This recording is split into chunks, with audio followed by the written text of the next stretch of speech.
Da, imam još puno pitanja koje ću postaviti prije svega Majo Davoru, ali to ćemo nakon emisije. Dobro vam jutro i pozdrav od vaše zagrebačke ekipe iz kliničke bolnice Sestara Milosrdnica, odnosno Vinogradske, kako ju često nazivamo. Došli smo ovdje zbog jednog uređaja, PET-CT uređaja koji u Hrvatskoj imamo već punih 15 godina. Točno na ovome mjestu bio je prvi uređaj, o čemu će nam više reći doktorica znanosti Sunčana Divošević, specijalistica nuklearne medicine. Dobro vam jutro. Dobro jutro vama i vašim cijenjenim gledateljima. Da, evo, danas slavimo 15-godišnjicu PCT dijagnostike u Republici Hrvatskoj, koja je iznimno važna primarno za onkološke pacijente, ali i za ljude sa neurološkim bolestima poput epilepsije i demencije i sa kardiovaskularnim bolestima. Ono zbog čega je važan ovaj PCT je da on gleda metaboličku aktivnost tumorskih stanica, znači da li je bolest aktivna ili ne, a istovremeno i morfologiju, znači izgled samih tkiva, organa, metastaza i tako dalje. Prevedeno za nas lajke, zapravo kad čovjek obavi ovaj pregled, dakle sa PET-CT uređajem, ne treba više nikakve preglede.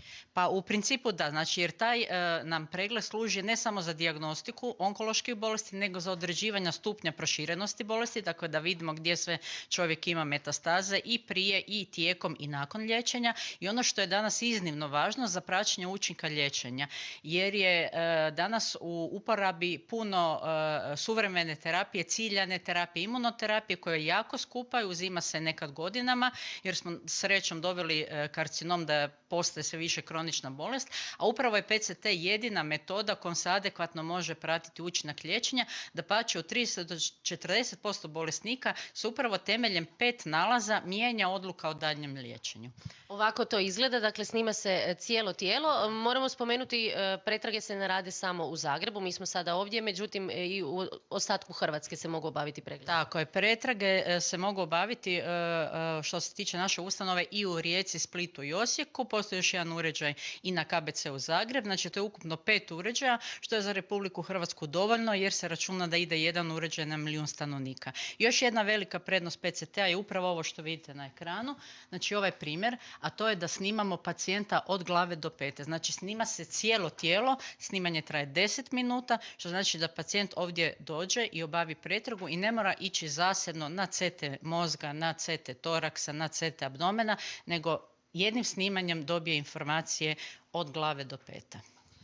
Ovo ne izgleda dobro, ali rekli ste mi da se zapravo toliko napredovalo u medicini da imate i pratite neke slučajeve već godinama i da je situacija sve bolja i bolja. Da, tako je. Znači ovo što je kod nas tamno na ekranu, to je akumulirana ta obilježena glukoza, fluorodeglukoza, koja u stvari imitira metabolički put glukoze i nakuplja se pojačano upravo u tumorskim stanicama. Međutim, pametni lijekovi koji djeluju ciljano na tumorske stanice dovode do smanjenja simptoma bolesti, aktivnosti bolesti i mi se nadamo da će primjerice ovaj pacijent na sljedećoj kontroli jer prima imunoterapiju biti sa puno manje ovih crnih boja, što znači da terapija djeluje, a upravo to znači možemo vidjeti ovom pretragom i to ne samo vizualno, nego možemo ove intenzitete i kvantificirati, znači izmjeriti brojčano i onda usporedbom novog i starog nalaza i tih vrijednosti, takozvanih SUV vrijednosti,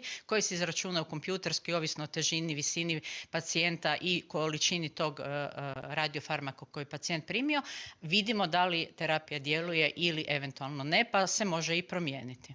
Ono što je također važno spomenuti je da se ove pretrage mogu napraviti putem uputnice, dakle uz zdravstveno osiguranje. Ono što se uvijek nameće kao pitanje kad su ovakvi super uređaji, da ga tako nazovem, u pitanju je koliko se dugo čeka pregled. Da, pretraga se apsolutno može obaviti, znači na svim uređajima i u svim ovim gradovima koje sam navela, na uputnicu znači HZZO-a.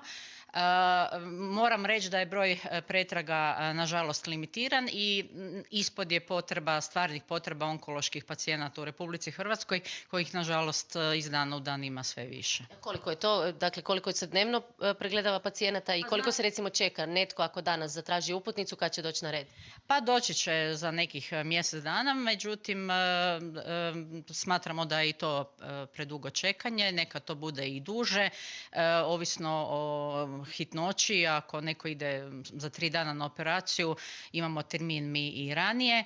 Sve skupa, onkološki pacijenti za ovakvu pretragu ne bi trebali čekati dulje od nekih 10 dana, jer im o tome ovisi daljnje liječenje. Znači, pacijent koji ide na operaciju treba se posnimiti odmah da bi se vidjelo da li je uopće za operaciju ili je možda samo za kemoterapiju. Ako on čeka 2 mjeseca, on ta 2 mjeseca može dobiti metastaze i potpuno će priča biti promijenjena. Ali drago nam je da završim ipak pozitivno da ove uređaje imamo i to na više mjesta u Hrvatskoj i da se do njih može doći. Doktorice Divošević, hvala vam lijepa na razgovoru. Od vaše zagrebačke ekipe za danas toliko. Majo, Davore.